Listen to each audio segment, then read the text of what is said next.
మనిషివా పశువా స్వామి నువ్వు? మనిషివా పశువా? ఒక్క నిమిషం లేదేం లేదు. మనిషివా పశువా స్వామి నువ్వు?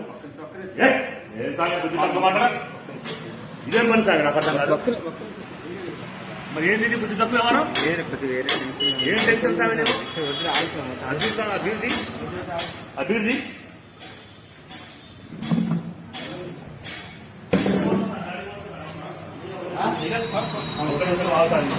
నేను చెప్పేది నేను చెప్పేది ఇన్నాక మాట్లాడు. నేను చెప్పేది ఇన్నాక మాట్లాడు. నేను చెప్పేది ఇను స్వామి. నువ్వెవడో అయ్యప్ప అన్నమతి స్వామి ఇను. నీ వల్ల కాబట్టి మాల తీసుకో స్వామి. మాల అర్థమైందా? అది నీ వల్ల కాకపోతే మాల తీసేసుకుంటాం. ఇట్లా చేయదు స్వామి, తప్పు స్వామి. కాబట్టి మాత్రం ఊరు మొత్తం పూజలు చేసుకుంటుంది. నువ్వు మాల తీసి నాకు కనపడాలి. బండి నెంబర్ తీసుకో స్వామి.